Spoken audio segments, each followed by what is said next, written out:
Olá, meus irmãos.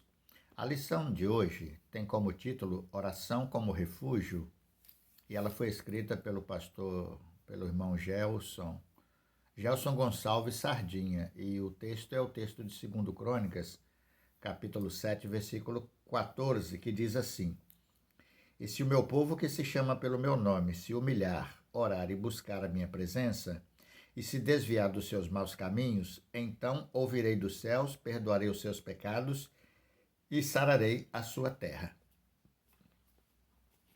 Esta é a lição de número 3, né, da nossa revista da Escola Bíblica Dominical. O autor ele diz assim: oração é o ato de comunicação com Deus. Ao longo de toda a história do povo de Deus, vemos a oração como uma arma, um escudo, um refúgio, nos momentos de paz e tranquilidade, bem como nos de dificuldade, guerras e sofrimento. A oração é um refúgio. Realmente, irmãos, tanto no momento difícil quanto no momento tranquilo que a gente leva, o cristão, o bom cristão, ele tem o hábito de orar ao Senhor, né? Todo crente ora ao Senhor e ele gosta de orar. Todo crente pratica a oração. E a oração se tornou um hábito na vida do crente, para todos os momentos da vida dele. Na verdade, irmãos, o crente ele não ora por obrigação, ele ora pela necessidade, né? Pelo desejo, pela vontade de manter um diálogo com Deus, de estar em comunhão com o Senhor, de ser amigo de Deus, né? E de compartilhar com Deus seus momentos, sejam bons momentos, sejam os maus momentos. Então, de fato, para o crente, a oração é um refúgio, é uma arma, né? Que nós usamos para os momentos da nossa vida de comunhão e com Deus, quando tanto faz nos momentos difíceis quanto nos bons momentos, né? O texto citado, que é o texto de 2 Crônicas 7:14, ah, chama atenção para esse fato do desejo da oração e do que está implícito na oração, né? Para que ela possa ser atendida por Deus, para que Deus possa atender nossa oração e responder a nossa oração. Se o meu povo, que se chama pelo meu nome, se humilhar. Então aqui você tem primeiro a humilhação, né? Depois você deve orar, humilhar, orar, buscar a presença de Deus, desviar dos maus caminhos. Então a sua oração vai ser respondida, vai ser ouvida do céu e vai ser atendida pelo Senhor. Duas coisas acontecem nesta oração quando ela é feita corretamente. Primeiro, Deus diz aqui que os pecados serão perdoados. E segundo, que ele vai sarar a nossa terra. A lição foi produzida nesse tempo de pandemia e são duas coisas que nós estamos precisando que Deus tenha piedade de nós, né? Que nos perdoe os nossos pecados, para aqueles que confessam e pedem humildemente o perdão, e que Deus nos livre do vírus, né? Que lança fora, desapareça com essa praga do nosso meio. Então, que ele sare a nossa terra. O autor da lição ele diz: no presente momento, o mundo passa por uma pandemia de Covid-19. Até a presente hora em que escrevo, não há uma vacina, um antídoto para essa terrível doença que tem ceifado a vida de muitas pessoas. Portanto, só nos resta nos refugiarmos em Deus por meio das súplicas e orações, né? Por meio das súplicas e orações. Sim, estamos assolados pelo vírus e o que tem nos preservado e nos mantido é o Senhor nosso Deus, né? Através das nossas orações, da nossa vida piedosa, santa, que temos buscado no Senhor nesses dias, ele tem preservado a nossa vida. Porque não há remédio para o vírus, não há vacina para o vírus. O remédio e a vacina para esse vírus na vida dos crentes tem sido o sangue de Jesus, né? Tem sido a presença gloriosa e bendita de nosso Senhor e nosso Salvador Jesus. Todos nós devemos fazer da oração um refúgio. Mas não só um refúgio para os maus momentos, mas um refúgio para um momento de comunhão, para um momento íntimo, né? Uma situação em que a gente vai até a presença do Senhor pelo prazer de estar ali e permanece ali pela alegria de poder estar com o Senhor. A oração proporciona isso e ela deve proporcionar isso a todos nós. O primeiro ponto do autor é: oração é refúgio por meio da fé. Ele cita que sem fé é impossível agradar a Deus, pois quem dele se aproxima precisa crer que ele existe e que recompensa aqueles que o buscam. Hebreus capítulo 11, versículo 6.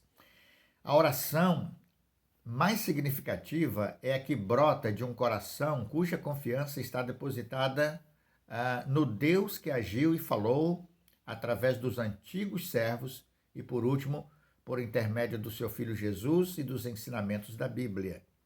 Diz o nosso autor: uma vida devocional vitoriosa tem como pedra angular a obra e as palavras de Cristo, registradas na Bíblia através dos profetas e apóstolos. Deus fala conosco através da Bíblia e nós respondemos com uma oração cheia de confiança e fé, com base na afirmação bíblica de que Deus é pessoal, vivo, conhecedor de todas as coisas, infinitamente sábio e todo-poderoso. Cremos que Ele pode nos ouvir e ajudar. O justo, por fé, viverá, né? Ou o justo viverá por fé. Romanos 1, versículo. O justo viverá por fé, ou o justo viverá pela fé.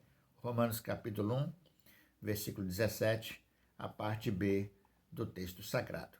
Nosso autor continua dizendo o seguinte: a oração de uma pessoa tornada justa pela fé é motivada por essa fé e procura a vontade de Deus. É por isso que essa oração é eficaz. A resposta à oração estava ligada à justiça e misericórdia de Deus. Justiça e misericórdia de Deus. Amados, com certeza, né? Todos nós sabemos que Deus não responde orações por mérito humano, né? Certa ocasião, quando o salmista louvava ao Senhor e orava ao Senhor, ele pediu a Deus que Deus o julgasse não pelos méritos dele, né? Mas pelas misericórdias do Senhor. Que ele fosse julgado, avaliado segundo as misericórdias do Senhor e não segundo as falhas e os pecados que ele tinha. Por quê, irmãos? Porque não existem méritos em nós. A nossa oração não é respondida por causa dos nossos méritos, mas pelos méritos de nosso Senhor e Salvador Jesus. São as misericórdias do Senhor. O profeta Jeremias já nos falava isso, né? As misericórdias do Senhor são as causas de nós não sermos consumidos. Todos nós desejamos que as nossas orações sejam respondidas. Mas para que as nossas orações sejam respondidas, elas precisam estar alicerçadas num coração cheio de fé. Na fé que nós genuinamente e verdadeiramente temos e que dizemos ter, né? Em nosso Senhor e Salvador Jesus Cristo. O autor continua dizendo assim: cheguemos com confiança e fé ao refúgio de oração, onde a graça e misericórdia de Deus estão à nossa espera. No ponto 2, o autor diz assim: oração é refúgio por meio da adoração. E ele cita aqui, lá na parte quase final desta página, ele diz assim: um pouco antes da festa da Páscoa, sabendo Jesus que havia chegado o tempo em que deixaria este mundo e iria para o Pai, tendo amado os seus que estavam no mundo, amou-os até o fim.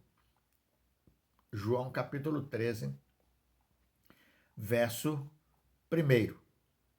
Deus é amor e demonstrou este amor entregando o seu Filho. Nosso amor deve ser expresso, assim como foi o amor de Deus, por meio de atos e palavras. Quando o amor que sentimos por Deus enche a nossa vida, não temos dificuldade de expressar em oração nossos sentimentos por aquele que, em última análise, é o responsável por tudo que somos.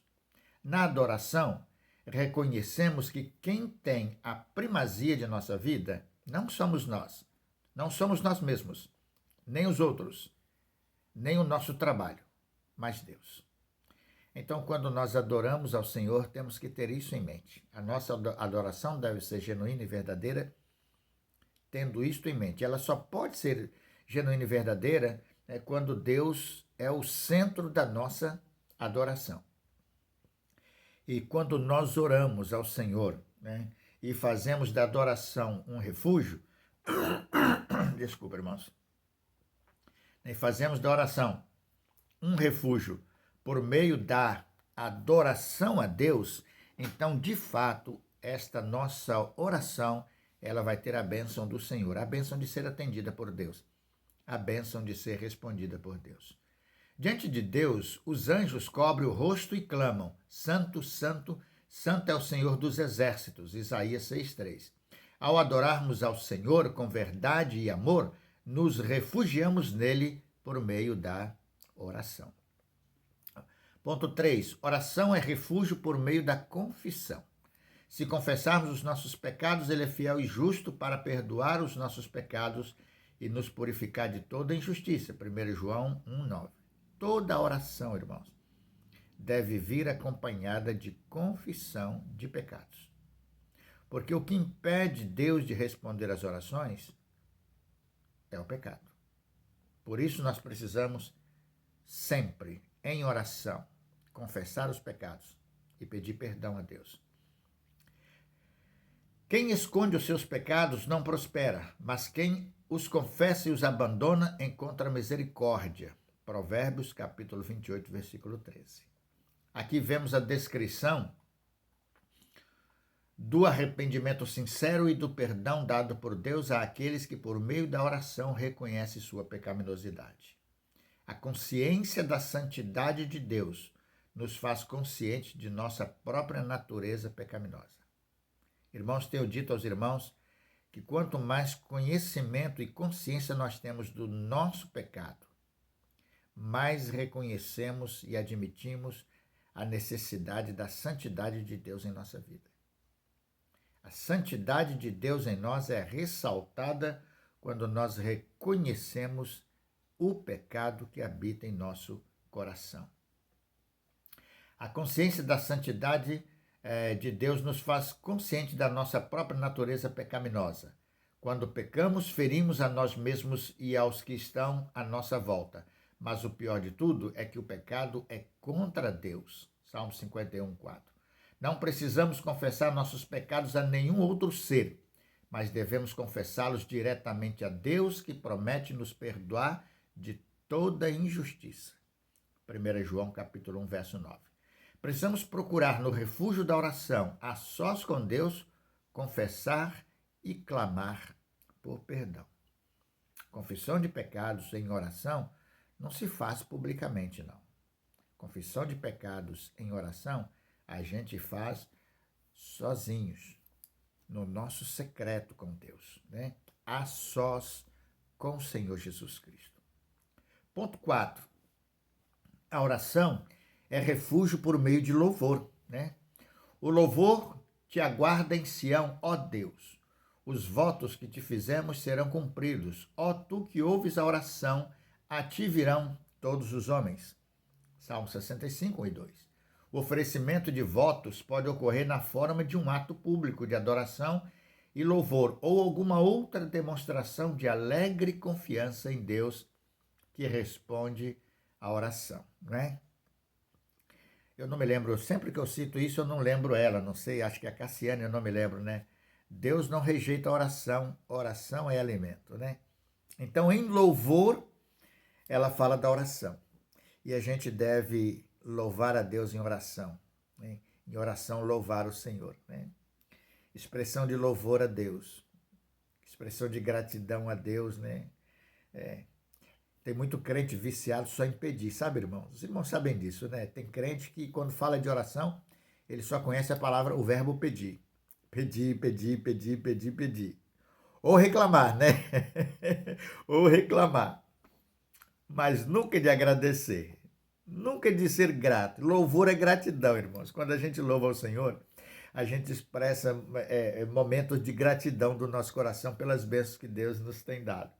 Até pelas privações e provações, né, e tribulações que a gente enfrenta, porque em todas estas coisas nós podemos vivenciar a presença de Deus em nossa vida. Então, o louvor é uma expressão, é um reconhecimento, uma expressão de gratidão e de reconhecimento a Deus pelo cuidado santo dele conosco, né? E pela provisão dele conosco em todos os momentos da nossa vida. E devemos fazer isso quando oramos ao Senhor. Louvamos a Deus por seus poderosos feitos, consoante a sua muita grandeza, Salmo 150, verso 2. E pela justiça do seu juízo, Salmo 119, 164. O povo de Deus louva-o em sinceridade por ele ser quem é, por suas obras e por suas palavras. O apóstolo Paulo sempre louvava ao Senhor por meio das orações. Não deixo de dar graças por vocês, mencionando-os em minhas orações, Efésios 1,16. Paulo aqui se refere às horas em que ele orava diariamente. Orar sem cessar é uma exortação do nosso Senhor Jesus, Lucas 21:36, e também de Paulo, em Romanos 12:12, Colossenses 4:2, 1 Tessalonicenses 5:17. Há um erro muito comum nas igrejas, diz o nosso autor. O erro de só nomear como louvor o momento dos cânticos. Louvar não é por si só cantar, mas tributar honras por meio de todos os elementos da liturgia. A oração é uma forma de louvor onde nos refugiamos em Deus. Paulo e Silas, por ocasião da prisão deles em Filipos, louvavam e oravam ao Senhor. Mesmo estando em situação tão indigna, a fé e a esperança não se desvaneceram em seus corações. Da mesma forma, hoje, em meio a toda essa pandemia da Covid-19, precisamos também estar esperançosos e manter a fé em Deus. Em todo o tempo, louve ao Senhor. Então louve, né? Em todas as circunstâncias, louve ao Senhor. Porque Ele não rejeita a oração, né? Deus está no controle, né? Como diz o pastor Eliabe, né? O controle está nas mãos de Deus. Por isso a gente deve louvar o Senhor em oração. Nosso autor continua dizendo assim. O salmista no Salmo 34:1 assim se expressou: bendirei ao Senhor em todo o tempo, o seu louvor estará sempre nos meus lábios. Em qualquer dificuldade e agruras, em tempos de pandemia e de coronavírus, devemos louvar e refugiarmos em oração a Deus amado, ao nosso Deus. Bem, irmãos, creio que é o que todos nós temos feito, né? Acredito que também que é o que cada irmão tem procurado fazer nesses dias. Tem procurado louvar a Deus em oração, engrandecer o nome do Senhor em oração, porque Deus tem abençoado muito a sua vida, tem te protegido do mal. E mesmo quando você é atacado por enfermidades, Deus tem proporcionado o socorro, né? O amparo, a ajuda, seja através dos medicamentos, seja através da medicina, seja pelo seu ato soberano, né, de cura em nossas vidas, quando Ele tem nos preservado a vida e nos curado de todas as nossas enfermidades. Conclusão do autor. As palavras pestilência, Jeremias 21:6, e praga, Números 11:33, parecem se referir a doenças contagiosas de proporções epidêmicas. A palavra pestilência também aparece em Êxodo 9:3 como uma referência à doença misteriosa. O pecado é retratado na Bíblia como uma doença da alma. Essa doença espiritual trouxe a morte física e espiritual do homem. Para que haja cura dessa maligna doença, só há uma alternativa, uma só vacina: o perdão de Deus, Pai, por meio do precioso sangue de Jesus Cristo, seu Filho. Para tanto, é preciso, da parte de todos os homens, o reconhecimento e a aceitação do seu estado de enfermidade espiritual. Assim como precisamos de uma vacina contra a Covid-19, precisamos da salvação que só Jesus Cristo pode nos outorgar. Se você quer ficar imune da morte espiritual, vá ao refúgio de oração, pois o médico dos médicos lá está. E o médico dos médicos é Jesus Cristo, nosso Senhor e Salvador. Portanto, irmãos, oremos. Oremos mais, né? Talvez estejamos orando pouco. E talvez alguns estejam orando nada, né? Talvez alguns nem orando estejam. Mas vamos orar ao Senhor. Vamos dedicar a oração. Vamos aprimorar a nossa vida em oração. Orar é falar com Deus, né? É estar em comunhão com Ele, é dialogar com o Senhor e meditar na sua palavra para ouvirmos a sua voz. A oração é o nosso refúgio para os bons momentos e para os maus momentos. Muito feliz, bem-aventurados são aqueles que têm o hábito de orar e falar com Deus permanentemente, diariamente. Torne isso um hábito na sua vida. Faça da oração um hábito na sua vida. E que Deus te abençoe ricamente, em nome do Senhor Jesus. Amém? Grande abraço, irmãos.